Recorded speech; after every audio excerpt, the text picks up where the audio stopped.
hadir pada pagi ini untuk kegiatan saya adalah diseminasi budaya positif. Jadi ini adalah salah satu tugas dari calon guru penggerak yang angkatan 10, bagaimana para calon guru penggerak ini memberikan diseminasi tentang budaya positif. Jadi pada pagi hari ini saya terima kasih guru hebat di sini. Kita bisa berkolaborasi di sini bagaimana menciptakan budaya positif di sekolah kita terutama. Jadi sebelumnya budaya positif yang seperti saya ketahui bahwa budaya positif itu merupakan keharusan atau kewajiban yang harus ada di sekolah, diterapkan di sekolah. Hal yang pertama yang harus ada di sekolah kita. Jadi salah satu contoh kecil budaya positif di sekolah yaitu kehadiran guru, kehadiran anak-anak. Itu salah satu ya. Biasa keterlambatan kita, itu kan salah satu budaya positif sebenarnya. Saya di sini tidak mengajari, jadi kita sama-sama senior. Dari hal kecil yang bisa kita perlihatkan atau bisa kita berikan kepada siswa budaya-budaya positif kecil seperti itu bisa berdampak besar bagi kelangsungan sekolah, lingkungan sekolah kita yang sehat. Jadi rekan-rekan guru, di sini ada pertanyaan, apakah Bapak Ibu setuju bila pemberian nomor satu itu pemberian hukuman dapat mendisiplinkan siswa? Apakah Bapak Ibu setuju? Pemberian hadiah meningkatkan prestasi siswa. Yang ketiga, guru harus mampu memberikan solusi untuk setiap siswa yang bermasalah. Guru berperan sebagai teman bagi siswa. Jadi dari pertanyaan-pertanyaan ini, kedepannya kita akan budaya positif ini kita akan menggunakan tahap yang namanya segitiga restitusi. Jadi kita akan tidak lagi menggunakan kata jangan, awas, tidak boleh. Jadi nanti di sekolah itu tidak istilahnya kita membuat nanti budaya positif dengan menggunakan kalimat-kalimat yang positif, kalimat-kalimat yang baik, kalimat-kalimat yang benar, yang tidak mengintimidasi anak-anak, tidak lagi mengintimidasi anak-anak. Jadi nanti ke depannya kita akan belajar tentang segitiga restitusi, bagaimana menghadapi anak-anak peserta didik kita dengan menggunakan segitiga restitusi. Berikutnya, positif mindset. Jadi kita akan merubah mindset kita. Jadi kita merubah mindset pembelajaran kita yang terdahulu. Apa itu budaya positif? Jadi budaya positif itu perwujudan dari nilai-nilai atau keyakinan universal yang diterapkan di sekolah.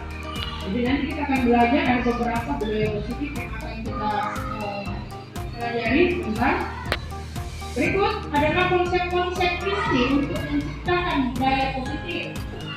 Jadi di sini yang pertama ada disiplin positif, motivasi perilaku manusia, ada keyakinan keras, jadi keyakinan keras masuk. Kebutuhan dasar manusia, posisi kontrol seorang guru, dan segitiga restitusi. Jadi nanti ini akan kita bahas satu-satu. Mari kita melakukan kegiatan, cobalah buka. Jadi kita coba mengungkapkan tangan kita. Di sini Anda dan teman Anda akan melakukan kegiatan, cobalah buka. Jadi di sini tugas Anda mengepalkan salah satu tangan Anda. Coba Anda bayangkan bahwa Anda menyimpan sesuatu yang sangat berharga. di dalam kepala tangan kita. Anda perlu menjaga, atau kita perlu menjaga sekuat tenaga, karena begitu pentingnya tidak sesuatu yang di dalam kepala kita, begitu pentingnya. Jadi di sini kita mencoba dengan segala cara membuka kepala. Jadi ada rekan kita yang coba ingin merampas apa yang ada di dalam kepala tangan kita. Jadi pasti kita berusaha ya, kita berusaha untuk mempertahankan apa yang ada di tangan kita. Ini maknanya sangat besar ya, berhubungan dengan budaya positif ini. Jadi ketika kita sudah memiliki rasa tanggung jawab, rasa mandiri, bertanggung jawab atas apa yang ada di sekolah ini, termasuk peserta didik kita, pasti kita tidak akan mau untuk terkontaminasi lagi dengan hal-hal luar yang bisa merusak. Berarti itu saudara yang menjadi maknanya. Jadi budaya positif itu sebenarnya sangat penting ya, rekan-rekan. Berikutnya, ini adalah pergeseran paradigma teori kontrol. Jadi menurut Dr. William Glasser, ada ilusi guru mengontrol murid. Ilusi bahwa penguatan positif, efektif, dan bermanfaat. Ilusi bahwa kritik dan membuat orang merasa bersalah dapat menguatkan karakter. Ilusi bahwa orang dewasa memiliki hak untuk memaksa. Ini adalah stimulus respons dan teori kontrol. Jadi ini contoh kita terapkan.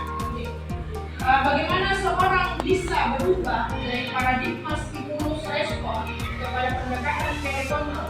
Stimulus respons itu kan kita memberikan sama anak, menyampaikan saja betul apa yang baik, apa yang tidak baik, menyampaikan sama anak ya.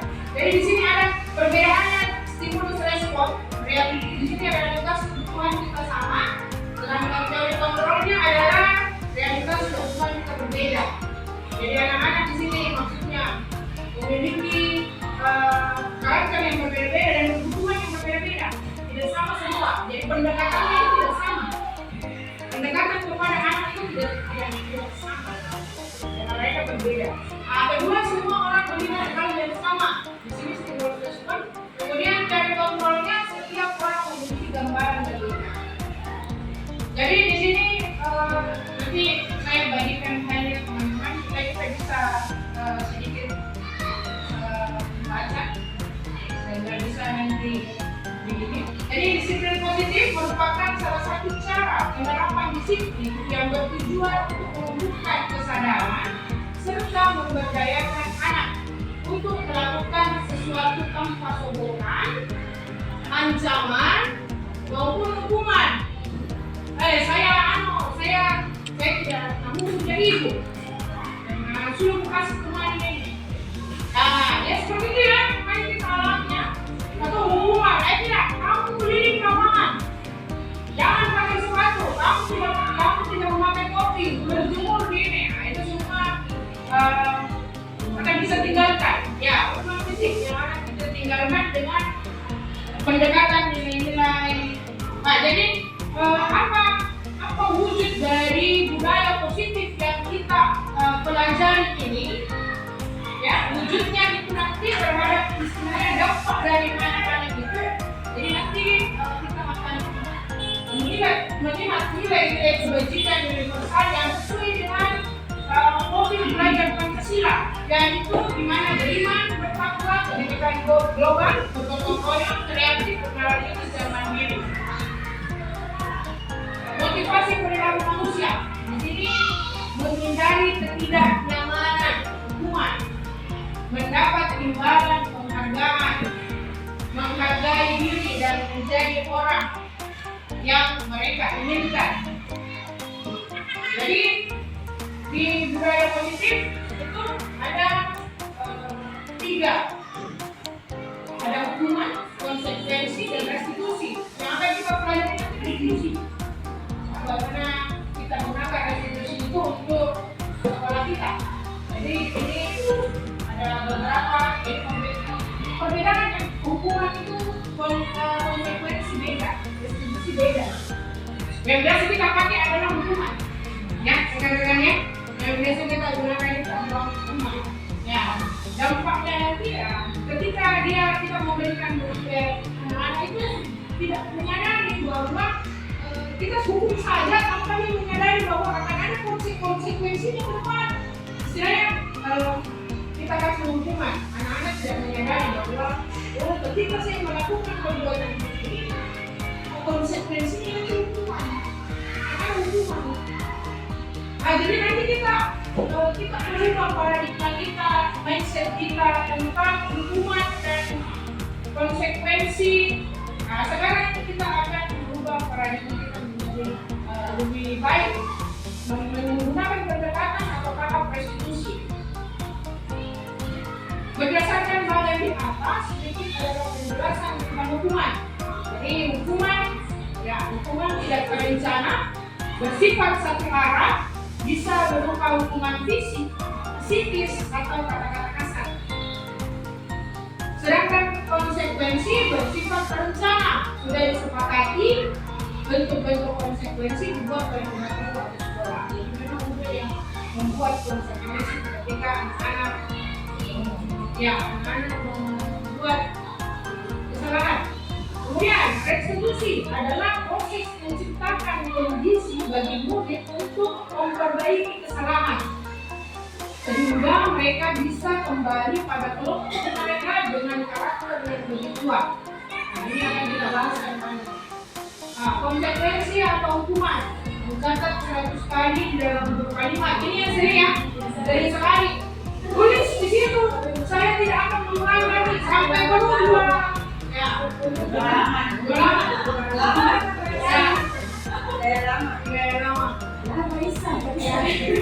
lari mengelilingi lapangan basket 2 kali. Membersihkan coretan yang dibuatnya di meja tulis. Murid diminta untuk push up 15 kali. Biasanya di olahraga ya. Kayaknya tidak menggunakan masker. Ini ya waktu kemarin pandemi ya. Berdiri di depan kelas sambil mengangkat kaki satu. Membersihkan WC, lari keliling lapangan. Ya, inilah hukuman-hukuman yang kita lakukan. Yang kita tidak sadari bahwa sebenarnya itu tidak memberikan hal yang bermakna tapi kalau menjawab kepada siswa. Tetap,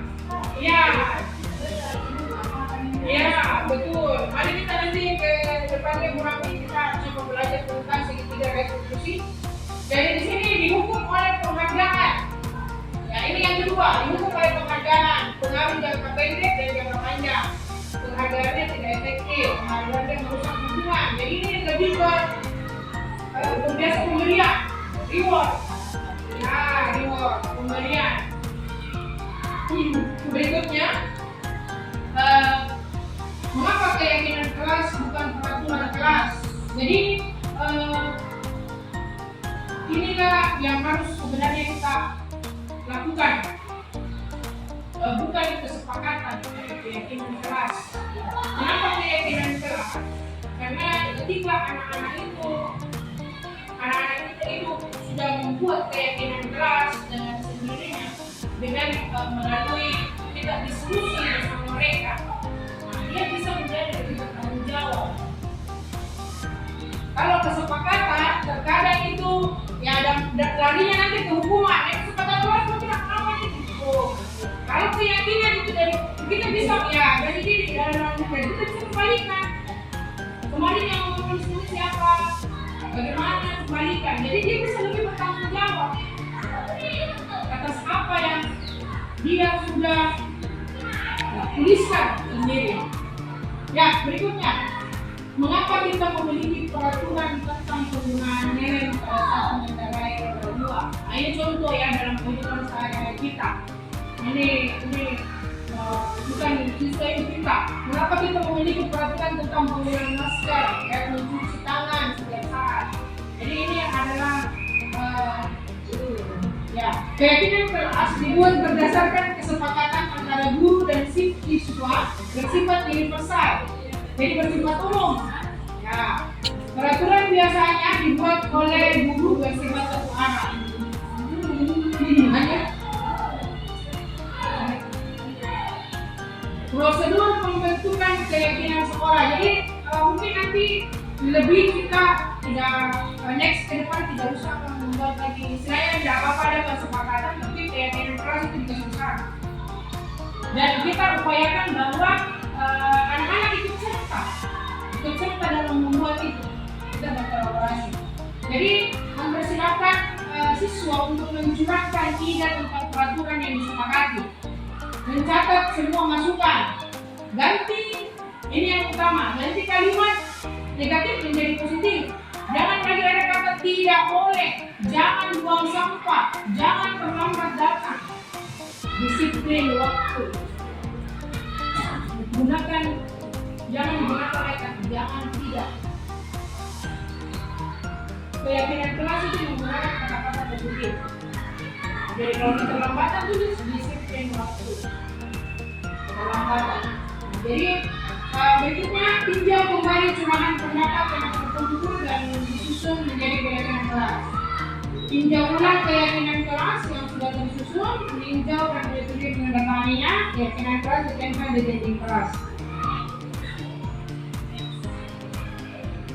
5 ini yang penting, Ibu Guru, 5 posisi kontrol guru.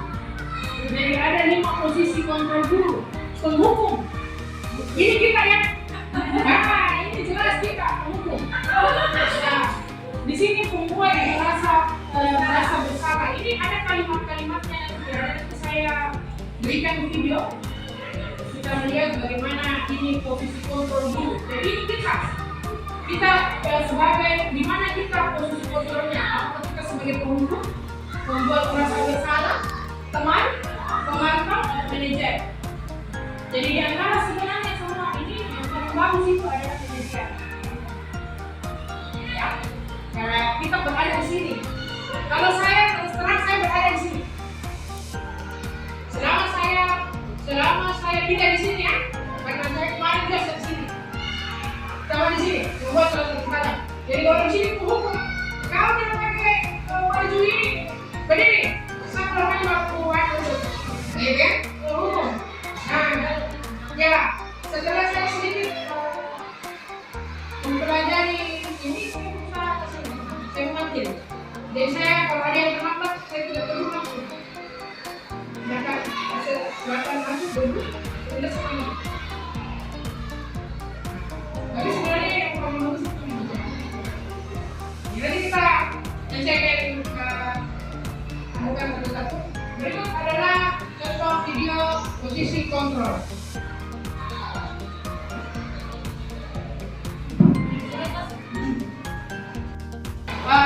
Baik teman-teman, sekarang kita akan sedikit belajar tentang bagaimana segitiga restitusi.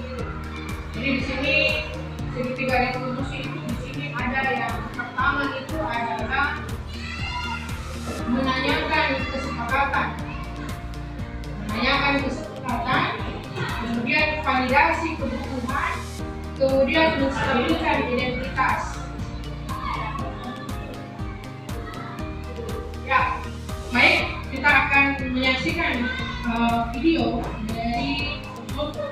dari restitusi.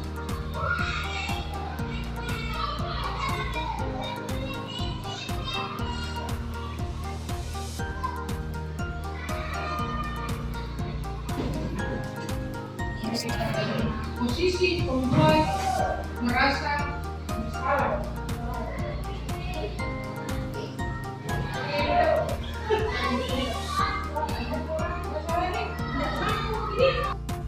Video dari posisi pembuat merasa bersalah.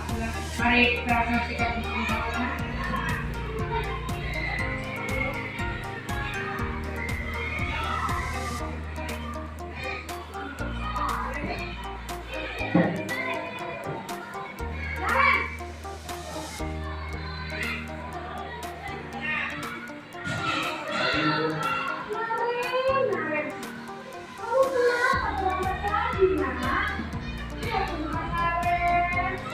Kamu senang gak bikin ibu susah ya?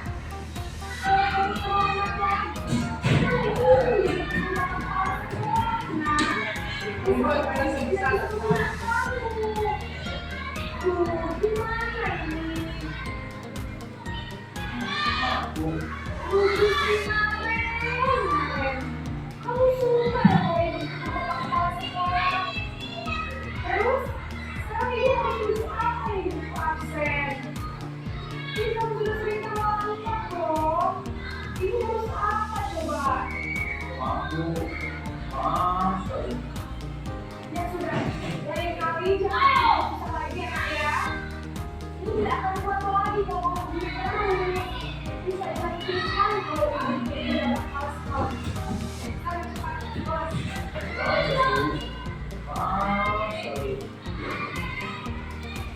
Ya, itu membuat merasa bersalah.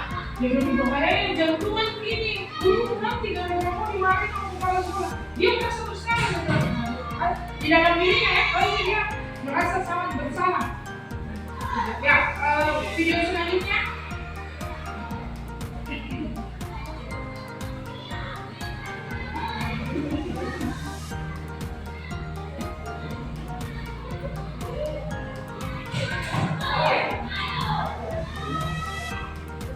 Posisi manajer. Ini adalah posisi program manajer. Ini yang sebaiknya teman-teman kita lakukan.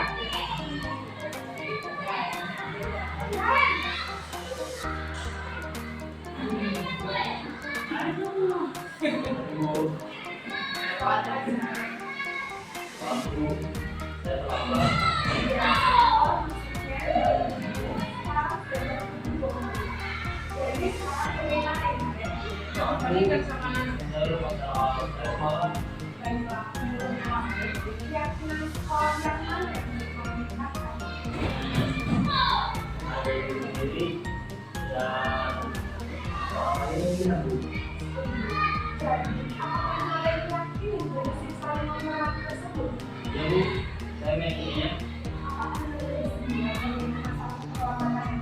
sedia Bu. Bagaimana kalau orang datanya? Saya akan coba untuk tidak lupa menjawab alamat saya Bu. Baik, kalau nanti kamu ada orang yang kira-kira bisa mengingatkan ya? Ada Bu, kata saya, Kak Emma. Ada lagi selain saya?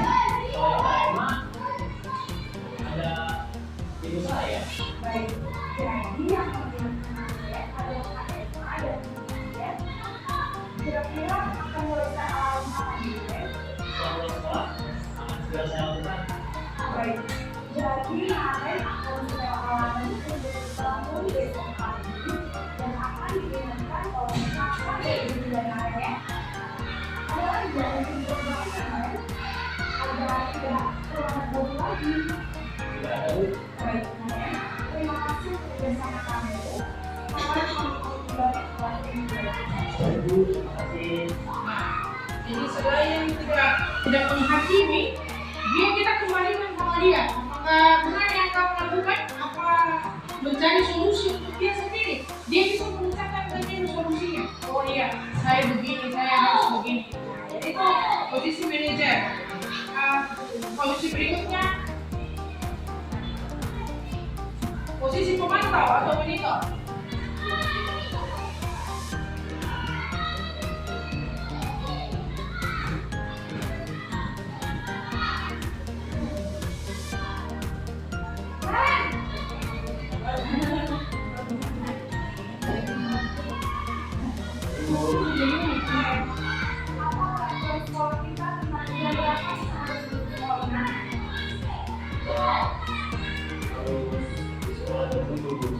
Iya betul. Sekarang sudah jam 7. Lalu saya harus tinggal kelas pas jam istirahat selama 20 menit. Ya benar. Konsekuensinya ya. Jadi nanti jam 9.30 pasti istirahat. Kamu harus tinggal di kelas. Ucapkan bersama ya. Baik Bu. Baik, itulah tadi teman-teman posisi pemantau. Jadi ada beberapa sebenarnya yang kita lebih lanjut. Ya.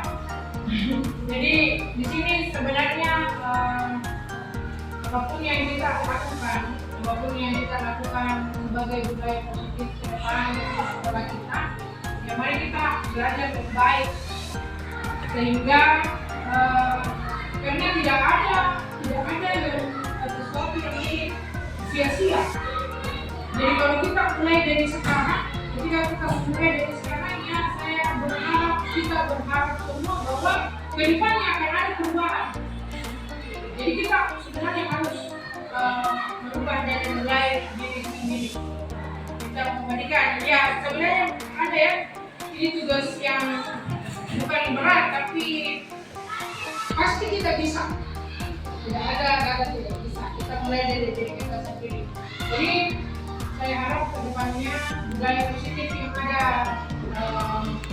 saya sudah perkenalkan, semoga kita bisa aplikasikan atau mengimbaskan kepada anak-anak kita, memberikan contoh yang baik tentang bagaimana budaya positif itu walaupun dimulai dari diri kita sendiri.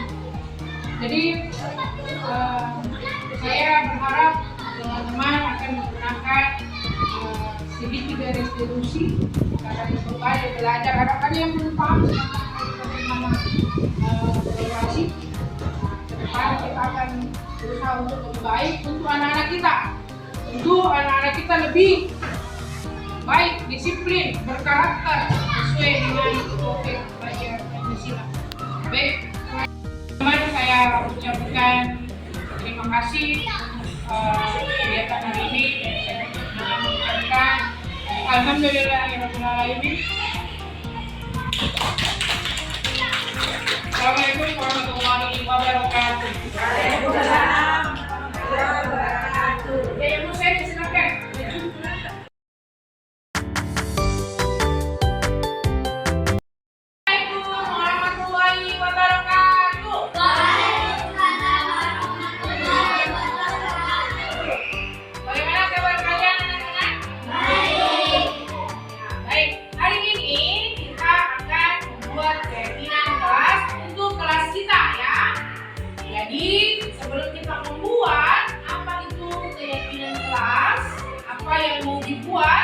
Kita coba bertanya, siapa yang tahu apa itu arti dari keyakinan? Ayo, ada yang bisa? Ada yang masih ingat apa keyakinan kelas? Ya, jadi keyakinan kelas adalah pernyataan yang disepakati oleh guru beserta murid dan nanti akan menjadi pedoman dalam bersikap dan berperilaku di kelas. Ya, baik, anak-anak, apa sih tujuannya kita untuk membuat keyakinan kelas? Untuk apa kita membuat keyakinan kelas? Agar supaya apa?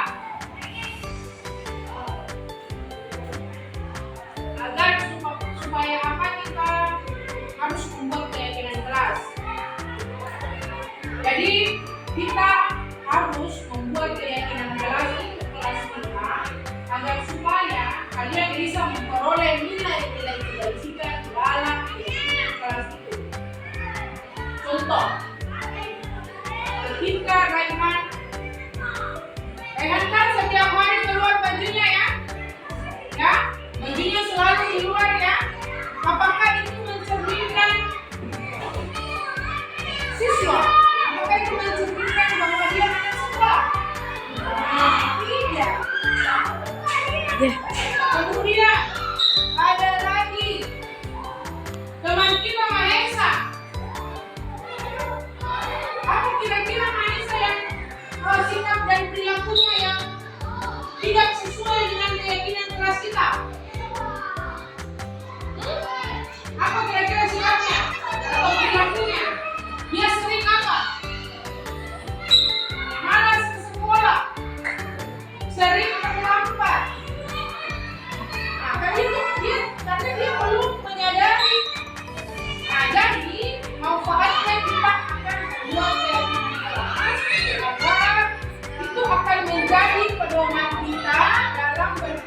maju ke depannya. Jadi ibu di sini mempunyai kertas. Ya, kertas ini ibu akan bagikan. Kalian bisa menuliskan di sini apa kira-kira keyakinan kelas yang akan kalian tuliskan. Nanti kita berembuk. Jadi dari keyakinan kelas itu, ya, kalian bisa atau kita bisa memperoleh kalimat-kalimat positif, ya, kalimat-kalimat positif. Jadi tidak menggunakan lagi, tidak boleh, jangan terlambat ke sekolah, tidak boleh berkata kotor. Dan tidak lagi kalimat-kalimat positifnya itu menjadi kalimat yang baik, menjadi kalimat yang positif. Datang tepat waktu, mengerjakan tugas dengan penuh tanggung jawab, berpakaian dengan rapi dan sesuai sebagai peserta didik. Itu semua ya, itu adalah kalimat-kalimat positif. Jadi ibu akan bagikan satu orang satu. Kalian di sini kita akan berdiskusi tentang keyakinan kelas kita. Kalian bisa tuliskan di sini apa kira-kira keyakinan kelas yang kalian inginkan. Nanti kita rangkum.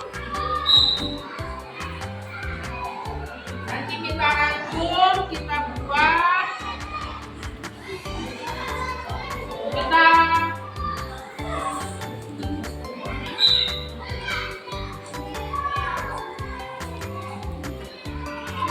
Kita berdiskusi menyimpulkan apa kira-kira yang akan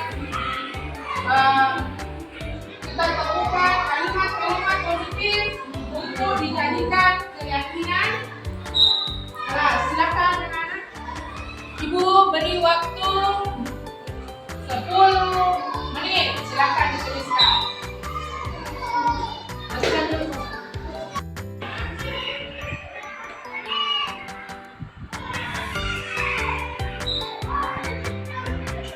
Ya, sudah?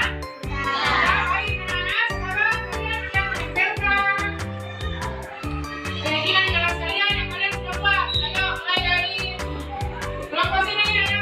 Masuk silang. Ayo.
melaksanakan tugas penuh tanggung jawab. Siapa lagi yang mau membacakan keyakinan kelasnya?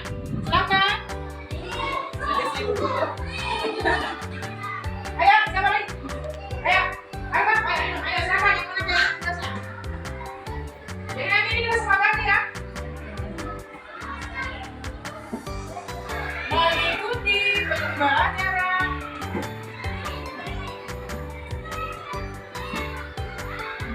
dengan ngerti. Ada lagi yang berani membacakan keyakinan kelasnya? Ayo, ada. Ayo, silakan. Belajar dengan gembira saat bersemangat. Dan bersemangat belajar dengan gembira dan bersemangat.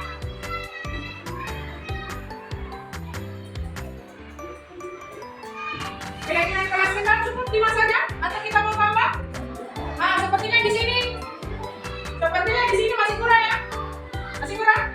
Nah, disiplin waktu itu yang penting. Jadi kalian bisa belajar dengan gembira, mengerjakan tugas dengan baik, membudayakan kata maaf dan terima kasih. Tapi satu keyakinan kelas yang harus ada di kelas kita, ya, apa itu? Disiplin waktu. Disiplin waktu.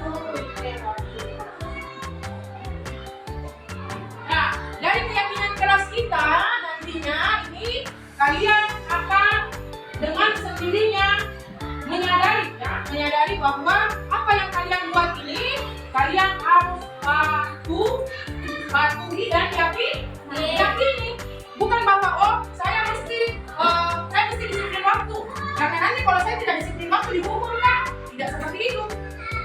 Yakini bahwa keyakinan kelas ini bahwa ketika saya disiplin waktu berarti saya menjadi siswa yang bertanggung jawab. Jadi kalian akan menjadi siswa yang mandiri dan bertanggung jawab. Baik anak-anak, karena keyakinan kelas kita ini kita akan buat supaya kalian akan selalu mengingat buku di depan kelas ya. Nah, jadi untuk akhiri